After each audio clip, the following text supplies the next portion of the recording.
François Hollande a donc ouvert la semaine des ambassadeurs à l'Elysée. Tous les représentants diplomatiques français sont réunis cette semaine. Olivier Ravanello, vous y étiez pour iTélé. François Hollande qui a essentiellement beaucoup parlé de la Syrie et de sa volonté de neutraliser Bachar el-Assad. Oui, en Syrie, la situation ne cesse d'empirer, mais la France maintient la même ligne politique. À défaut d'efficacité, ça a au moins le mérite de la constance. François Hollande l'a répété encore devant les ambassadeurs réunis aujourd'hui à Paris, avec toujours ce préambule classique répété depuis quasiment 3 ans. Si on m'avait écouté, on n'en serait pas là. Si la France avait été accompagnée par les États-Unis au moment où tout le monde était prêt à bombarder le régime de Bachar el-Assad, si on avait puni Bachar el-Assad, eh bien, Daesh ne serait pas au pouvoir. Le raccourci est saisissant et pourtant, François Hollande n'hésite pas à l'emprunter. En Syrie, le monde a mis beaucoup de temps à réagir. Nous étions prêts à punir un régime qui avait utilisé, et il n'y avait aucun doute là-dessus, des armes chimiques contre sa population. Moscou affirme avoir la preuve que les rebelles syriens ont utilisé des armes chimiques. Des experts russes ont recueilli des échantillons sur le site d'une attaque menée le 19 mars près d'Alep, qu'ils ont ensuite analysés dans leur laboratoire. Conclusion, le projectile était rempli de gaz sarin. Ces preuves ont été transmises au secrétaire général des Nations Unies Ban Ki-moon dans un rapport de 80 pages. Bien sûr, nous allons suivre les choses de très près et nous pensons que les armes chimiques ne devraient pas être utilisées ni en Syrie ni ailleurs, a déclaré l'ambassadeur russe aux Nations Unies. Si elles le sont, il devrait y avoir une enquête. C'est pourquoi nous sommes en colère, parce qu'il n'y a pas eu d'enquête sur l'incident du 19 mars. Les États-Unis ont immédiatement rejeté la thèse russe, affirmant n'avoir aucune preuve appuyant cette information. Le gouvernement syrien avait demandé une enquête de l'ONU sur l'incident de mars, tout en insistant pour qu'elle ne concerne pas les autres attaques au gaz attribuées aux forces de Bachar el-Assad. Sinan est notre invité ce midi. Bonjour, merci d'avoir accepté notre invitation dans ce journal. Première question logique à quelqu'un qui a disparu pendant 5 mois. Comment allez-vous aujourd'hui ? Bonjour, alors je vais bien, physiquement peut-être des petites choses à reconstruire, mais globalement ça va et psychologiquement nous étions 2, j'étais avec mon ami Domenico Quirico de la Stampa et nous sommes bien soutenus pendant ces 5 mois, donc je crois que psychologiquement ça va aussi. Avant de parler de votre enlèvement et de votre libération, il y a cette information qui pourrait faire l'effet d'une bombe. Vous dites en effet que vous détenez des preuves selon lesquelles ce sont les rebelles eux-mêmes et pas le régime de Bachar el-Assad qui ont utilisé des armes chimiques le 21 août dernier, c'est bien ça ? Je n'ai pas dit ça exactement. Pour le moment, pour une question éthique, nous sommes déterminés, Domenico et moi, à ne pas sortir l'information. C'est un petit peu logique. En Italie, Domenico doit d'abord passer par la magistrature avant de pouvoir développer ce que nous avons vu sur place. Donc quand la Stampa pensera que le moment est venu de détailler cette information, je le ferai au même moment dans le média de mon choix ici en Belgique. Cela étant dit, effectivement, c'est un devoir moral que nous avons, Domenico et moi, de le dire. Ce n'est pas le gouvernement de Bachar el-Assad qui a utilisé les gaz sarin ou autres gaz de combat dans la banlieue d'Hamassen d'Al-Ghouta. Ça, nous en sommes certains suite à une conversation que nous avons surprise. L'inaction de la communauté internationale, après qu'une ligne rouge ait été délibérément franchie, a coûté cher, très cher. Daesh, qui n'existait pas alors sous cette forme en Syrie, s'est installé. La ficelle est grosse. Si les Américains avaient bombardé, Daesh ne serait pas au pouvoir. Les premières fois, on pouvait considérer que c'était de bonne guerre, qu'il n'est jamais agréable, lorsqu'on monte en première ligne, la fleur au fusil, de voir que son allié derrière ne suit pas. D'où quelques remarques déjà sur le même thème qui avait déjà été formulé par François Hollande. Mais là, ça tourne à la marotte, que rien ne justifie vraiment. Personne ne peut imaginer ce qui se serait passé si le régime était tombé, s'il avait été bombardé. L'opposition syrienne de l'époque était déjà extrêmement divisée entre les partis d'opposition classiques et les frères musulmans. On était déjà à 2 doigts de l'affrontement, ils étaient incapables de prendre le pouvoir. Rien ne dit non plus que Daesh n'aurait pas eu un boulevard et que, d'ores et déjà, le drapeau noir flotterait sur Damas. Passons, avec des si on peut mettre Paris en bouteille, reste aujourd'hui la situation qui est toujours aussi dramatique. Et l'objectif, quel est-il ? François Hollande l'a répété, une Syrie où l'on essaierait de garder le régime syrien, l'État syrien, pour ne pas répéter les erreurs des Américains en Irak, mais tout ça sans Assad, sans ce clan Assad. Comment est-ce qu'on y arrive? C'est là où aujourd'hui on a franchi une nouvelle ligne. La première, c'est la neutralisation de Bachar el-Assad. La seconde, c'est d'offrir des garanties solides à toutes les forces de l'opposition modérée, notamment sunnites et kurdes, et de préserver les structures étatiques et l'unité de la Syrie. Enfin, la dernière condition, et c'est sans doute celle qui sera décisive, c'est de mêler toutes les parties prenantes à la solution. Je pense aux pays du Golfe, je pense aussi à l'Iran. Nous ne ferons pas en politique étrangère comme le gouvernement français actuel qui aujourd'hui s'allie à Al-Nosra, c'est-à-dire à Al-Qaïda, pour lutter contre l'État islamique. Mais nous nageons en pleine folie.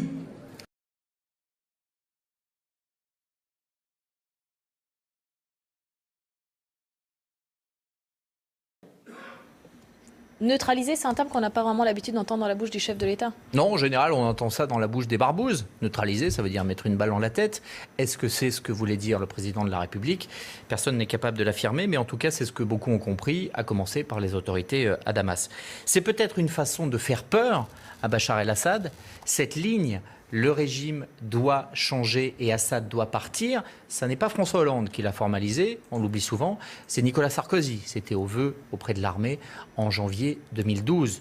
Assad doit quitter le pouvoir. Donc cette constance, eh bien, elle est là depuis toujours côté français. C'est aussi le ciment de la coalition, c'est-à-dire que tous les pays, l'Arabie Saoudite, ça a été mentionné par le chef de l'État, la Turquie, tous les pays qui sont contre et qui interviennent en Syrie, eh bien, sont tous d'accord sur une chose, il faut faire partir Bachar el-Assad. Mais c'est oublier que ce n'est pas un homme ni même une famille qui est au pouvoir, c'est un clan, une minorité, celle des Alaouites, qui ont toujours été persécutés dans la région par la majorité sunnite depuis plus de 1000 ans, et ils savent qu'Assad est leur bouclier, que s'il part, ça n'est pas simplement lui et sa famille qui seront sanctionnés, c'est tout le monde qui sera passé au fil de l'épée, et c'est ça qui explique la solidité du régime syrien en comparaison avec celui de Ben Ali, par exemple, ou celui de Kadhafi, qui étaient des pouvoirs extrêmement personnels. Là, ça n'est pas une famille qui est au pouvoir, c'est un clan tout entier qui se serre les coudes, parce qu'ils savent que c'est ça ou le peloton d'exécution.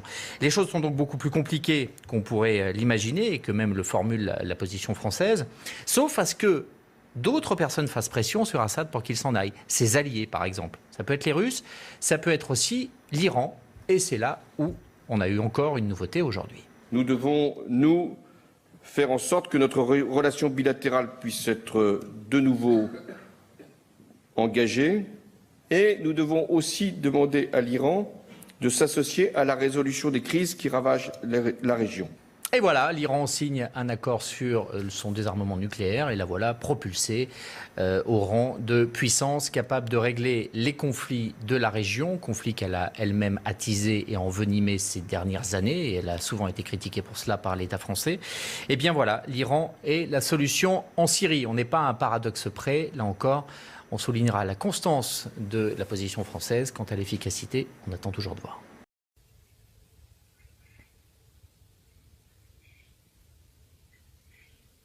Bonsoir Monsieur le Président. Bonsoir. Je voudrais commencer cette interview sans détour. Good evening, Mr. President. I'd like to start straightforward. For most French, pour une grande partie de la France, vous êtes en large part responsable du chaos qui règne en Syrie à cause de la brutalité de la répression qui a été menée ici depuis 4 ans. Selon vous, quelle est votre part de responsabilité?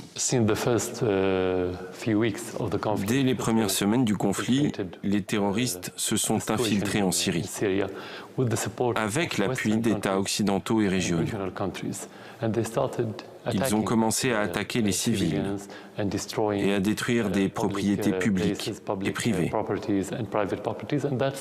Tout ceci est sur Internet et ce sont eux qui ont mis ces vidéos en ligne, pas nous. Notre rôle en tant que gouvernement est de défendre notre société et nos citoyens. Si ce que vous venez de dire était vrai, comment un gouvernement ou un président qui a agi de façon brutale envers sa population, tué ses concitoyens et affronté les pays et les forces politiques les plus puissants au monde, bénéficiant des pétrodollars des pays du Golfe, comment un tel président aurait-il pu résister pendant 4 ans? Est-il possible d'avoir le soutien de son peuple quand on est brutal avec lui? Au départ, il y avait des dizaines de milliers de personnes dans les rues. Il n'y avait que des djihadistes? Non, bien sûr que non. Mais l'autre question que l'on doit poser est la suivante. Si le premier policier a été tué au 6e jour du conflit, comment a-t-il été tué? Par les manifestations pacifiques ou par les haut-parleurs des manifestants? Il a été tué par des terroristes. Quelqu'un a pris une arme à feu et a tiré sur ce policier. Peu importe qu'il soit djihadiste ou pas, c'est un terroriste car il a tué un policier. Peut-être qu'il y avait des djihadistes ou des terroristes, mais nos reporters sur place ont vu beaucoup de gens à l'époque qui disaient « Nous voulons plus de liberté, plus de démocratie ». Ce n'étaient pas des terroristes ou des djihadistes. Toute personne a assurément le droit de réclamer la liberté et tout gouvernement doit appuyer la liberté, conformément à la Constitution. Mais la liberté signifie-t-elle qu'on tue les civils, les policiers, qu'on détruise écoles, hôpitaux, électricité, infrastructures? Tout cela n'appartient pas au gouvernement, mais au peuple syrien. Ce n'est pas à nous, ce n'est pas à moi, c'est une propriété publique. C'est ça pour vous la liberté? Vous savez que beaucoup de journalistes et d'analystes disent que vous avez favorisé l'émergence du groupe État islamique parce que c'est une opportunité pour vous d'apparaître comme un bouclier. Mais le groupe État islamique a été créé en Irak en 2006 sous la supervision des Américains. Je ne suis pas en Irak, je n'y ai jamais été. Je ne contrôlais pas l'Irak, c'était les Américains qui contrôlaient l'Irak. Le groupe État islamique est venu d'Irak en Syrie car l'Irak est contagieux. Quand le chaos est à votre porte, vous devez vous attendre à ce qu'il entre chez vous. Mais il n'y avait pas le groupe État islamique au départ. Laissez-moi continuer. Lorsqu'il y a le chaos dans un pays, il devient un terrain fertile pour les terroristes. Ainsi, lorsqu'il y a eu le chaos en Syrie, le groupe État islamique est venu en Syrie. Avant, il y avait le front Al-Nusra, qui fait partie d'Al-Qaïda. Et avant, il y avait les frères musulmans. Tous sont le socle sur lequel s'est appuyé le groupe État islamique pour apparaître. Donc, vous n'avez aucune responsabilité dans ce qui s'est passé ces dernières années? Il n'y a rien d'absolu. Il n'est pas précis de dire qu'on n'assume pas une responsabilité. Chacun a une part de responsabilité. Nous, en Syrie, nous avons nos problèmes. Le gouvernement est responsable. Chacun d'entre nous est responsable. Tout citoyen syrien est responsable. Mais là, je parle de ce qui a amené le groupe État islamique en Syrie, le chaos. Et votre gouvernement, ou si vous préférez qu'on le désigne par le terme de régime, comme ils le font pour nous, le régime français est responsable, car il a soutenu ces djihadistes en les considérant comme une opposition modérée. La France soutient la coalition nationale syrienne. Sont-ils des terroristes? Ceux qui, à l'heure actuelle, reçoivent le soutien et possèdent des armes occidentales appartiennent au groupe État islamique, armés et équipés par votre État et d'autres pays occidentaux. Votre ministre de la Défense l'a déclaré publiquement au début de l'année, en affirmant avoir envoyé des armes.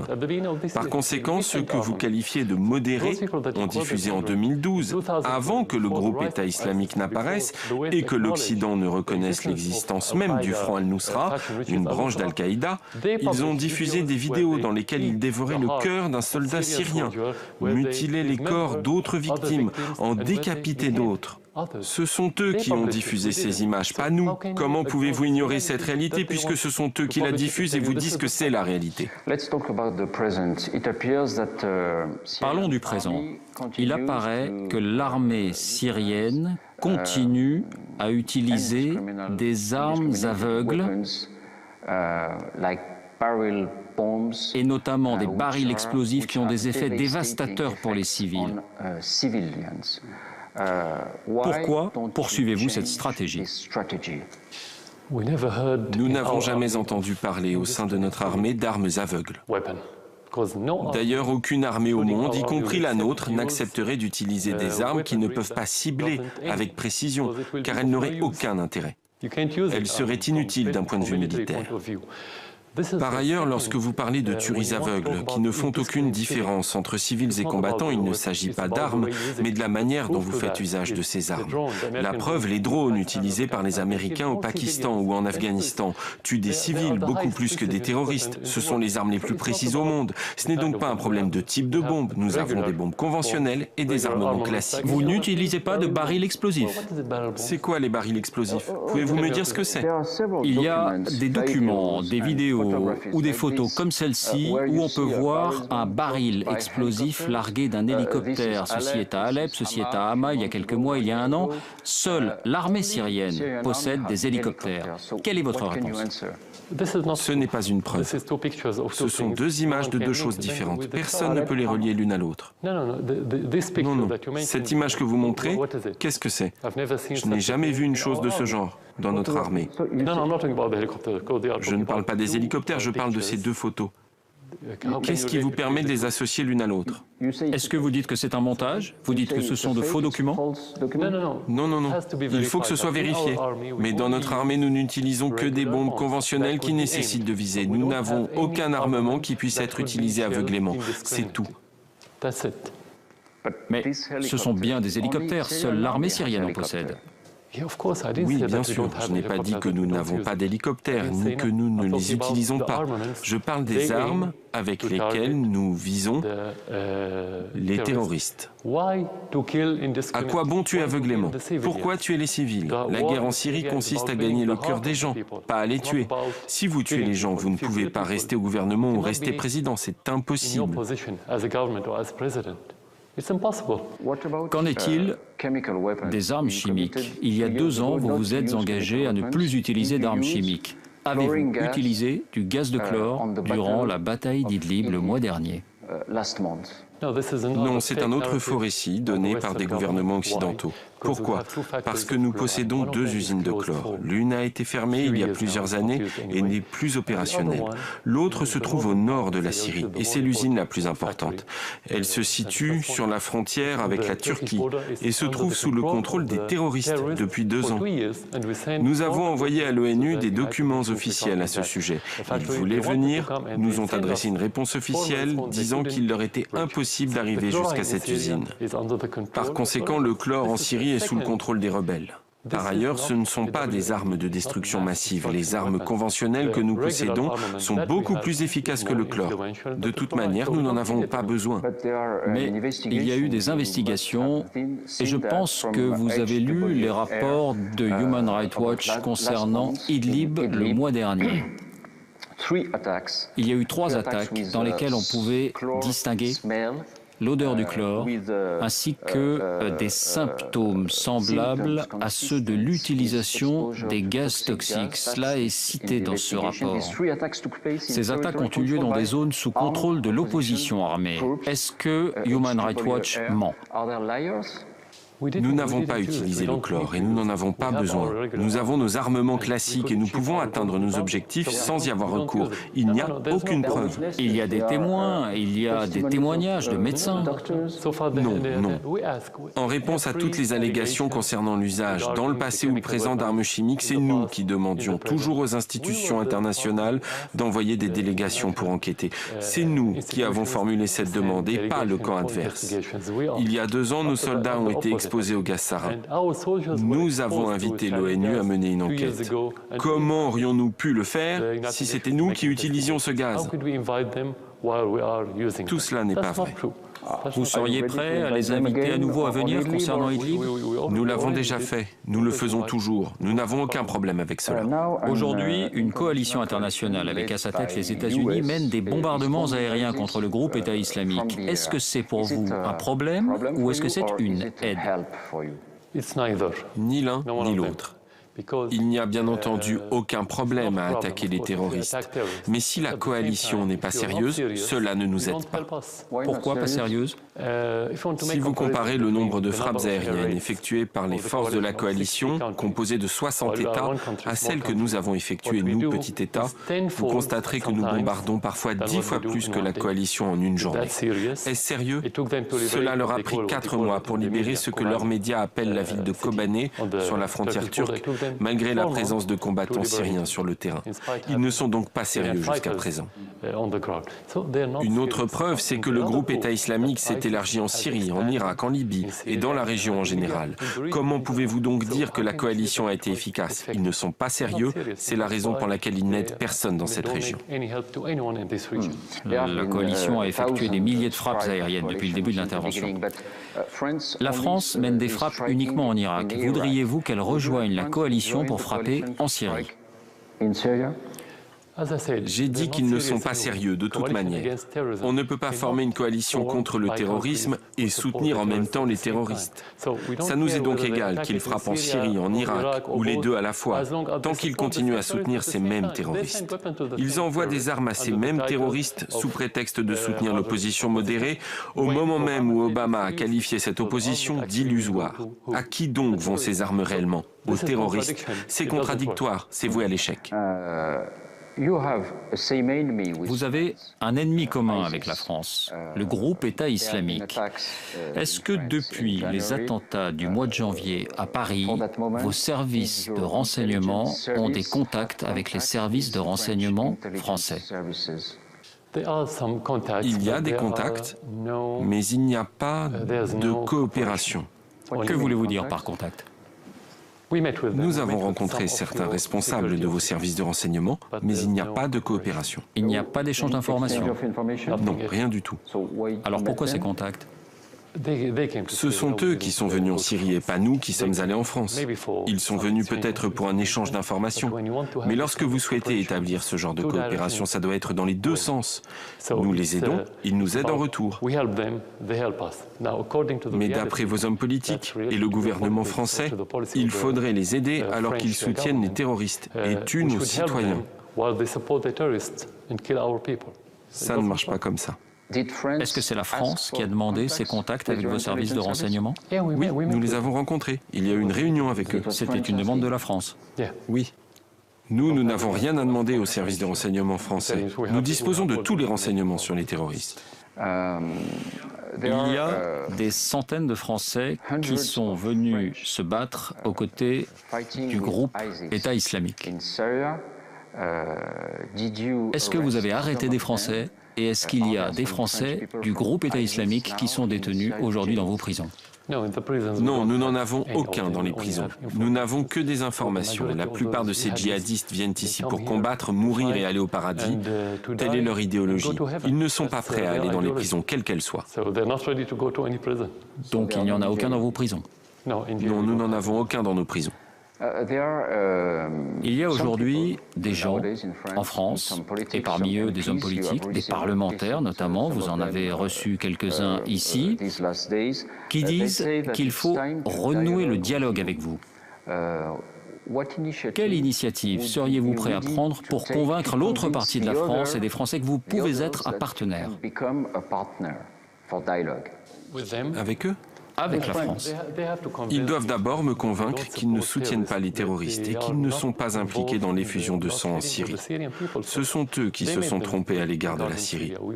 Nous n'avons tué aucun Français ni aucun Européen. Nous n'avons pas aidé les terroristes dans votre pays. Nous n'avons pas aidé ceux qui ont attaqué Charlie Hebdo. C'est vous qui avez aidé les terroristes. Par conséquent, votre pays, les Occidentaux, doivent nous convaincre qu'ils ne soutiennent pas les terroristes. Nous sommes prêts à tout dialogue, prenant en considération le fait que ceci sera dans l'intérêt des citoyens syriens. Donc actuellement, vous n'êtes pas intéressé par un dialogue avec la France? Non, nous sommes toujours intéressés au dialogue avec quiconque. Mais comment peut-on établir un dialogue avec un régime qui soutient le terrorisme dans notre pays? Et pour quelles raisons? C'est la question. Lorsqu'ils changeront de politique, nous serons prêts pour le dialogue. Sans ça, le dialogue n'aura aucun but. Il n'y a pas de dialogue pour le dialogue. L'objectif est d'aboutir à certains résultats. Pour moi, le résultat serait que le gouvernement français cesse son appui aux terroristes dans mon pays. Donc, vous n'avez pas de message à adresser à François Hollande en vue d'un dialogue? Je crois que le principal message qui doit lui être adressé doit l'être par le peuple français. Les sondages en France montrent bien le message que Hollande devrait écouter davantage, à savoir qu'il est le président le plus impopulaire depuis les années 50. Il devrait s'occuper de ses citoyens et les protéger des terroristes qui viennent en France. En ce qui me concerne, en tant que président qui souffre en Syrie avec ses citoyens de ce terrorisme, je pense que le message le plus important est que ce que vous avez vécu en France n'est que la partie émergée de l'iceberg. Quand on parle de terrorisme, sachez qu'il y a toute une montagne sous la mer. Soyez conscient que cette montagne s'en prendra à votre société. Quand John Kerry, le secrétaire d'État américain, a dit que peut-être qu'il y aura un dialogue avec le président Bachar el-Assad avant de revenir sur cette position, vous aviez dit « ce ne sont que des mots, moi je voudrais des actes et je voudrais entamer le dialogue ». Donc vous semblez prêt au dialogue? Bien sûr que nous sommes prêts. J'ai dit que nous sommes disposés à mener un dialogue avec tout pays dans le monde, y compris avec les grandes puissances, y compris avec la France. Mais j'ai dit que le dialogue doit s'appuyer sur une politique précise. Les fers de lance contre la Syrie ont été 1, la France, 2, le Royaume-Uni. Ce n'était pas les États-Unis cette fois qui soutenaient les terroristes en Syrie. Obama a reconnu que l'opposition modérée en Syrie est une illusion. Il n'a pas vraiment dit ça. Si, il l'a dit. Il a dit que c'est illusoire de croire que nous pourrions les armer et qu'ils pourraient gagner la guerre, mais il n'a pas dit qu'il n'y a pas d'opposition modérée. Exactement. Que veut-il dire par « nous pouvons leur fournir des armes et ils pourront gagner la guerre » ? Qu'est-ce que ça veut dire? Que signifie ce fantasme? Ils ont dit qu'ils allaient armer l'opposition modérée. Pouvez-vous me dire qui est cette opposition modérée? Où est-elle? Nous ne la voyons pas. Nous vivons en Syrie et vous en France. Moi, je vis ici et je ne vois pas cette opposition modérée pour la combattre. Si nous devons la combattre, elle n'existe pas. Vous dites qu'il y a un grand nombre de pays étrangers, trop de pays étrangers impliqués dans le conflit en Syrie. Mais est-ce que vous pourriez, sans le soutien de l'Iran et du Hezbollah, combattre le terrorisme en ce moment? Il y a une grande différence entre l'intervention et l'invitation. Tout pays, tout gouvernement dans le monde, tout État a le droit d'inviter n'importe quel pays ou n'importe quel parti ou organisation à l'aider dans n'importe quel domaine. Mais nul pays n'a le droit d'intervenir sans y être invité. Nous avons invité le Hezbollah, mais pas les Iraniens. Il n'y a pas de troupes iraniennes en Syrie et ils n'ont envoyé aucune force. Pas d'Iraniens à vos côtés? Non, non. Ils ne combattent pas. Nous avons avec l'Iran des relations régulières depuis 30 ans. Des commandants et des officiers vont et viennent entre les deux pays, conformément à la coopération existant entre nous depuis bien longtemps. C'est différent que de participer au combat. Ils ne combattent pas. En tant que gouvernement, nous avons droit à ce genre de collaboration. En revanche, la France et d'autres pays n'ont pas le droit de soutenir qui que ce soit dans notre pays. C'est une violation du droit international, de notre souveraineté et des valeurs dont ils se vantent et dont certains prétendent être fiers depuis des décennies, voire peut-être depuis des siècles, parmi lesquels la démocratie. Est-ce de la démocratie que d'envoyer des armes aux terroristes et de les appuyer? Ai-je le droit de soutenir les terroristes qui ont attaqué Charlie Hebdo, par exemple? Vous savez ce que le Premier ministre français a dit récemment de vous? Il a dit « c'est un boucher ». Que répondez-vous? Tout d'abord, je vais être franc avec vous. Personne ne prend plus au sérieux les déclarations des responsables français. Pour une simple raison, c'est que la France est devenue en quelque sorte un satellite de la politique américaine dans la région. Elle n'est pas indépendante et n'a aucun poids. Elle n'a plus aucune crédibilité. Par ailleurs, en tant que responsable, je m'occupe toujours de l'opinion du peuple et des citoyens syriens. Ce n'est pas la France ou un autre pays qui a fait de moi ce que je suis. Je suis là par la volonté des citoyens syriens et c'est ça qui m'importe.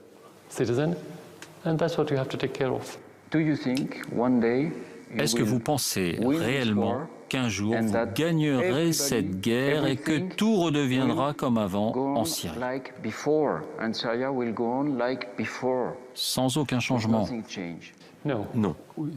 Rien ne sera plus comme avant. Revenir au point de départ signifie que nous n'évoluons pas et que nous n'avons pas tiré les bonnes leçons du conflit. Plusieurs leçons se dégagent de ce conflit. Nous devons les assimiler, faire en sorte que les choses s'améliorent, pas qu'elles redeviennent comme avant. C'est la grande différence. Avec Bachar el-Assad à la tête du pays?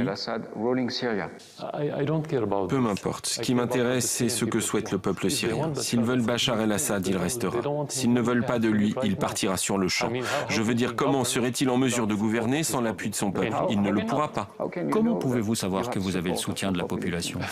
D'abord, si je n'avais pas de soutien, le peuple n'aurait pas soutenu l'armée et on n'aurait pas pu résister pendant 4 ans. Comment voulez-vous résister sans l'appui du peuple?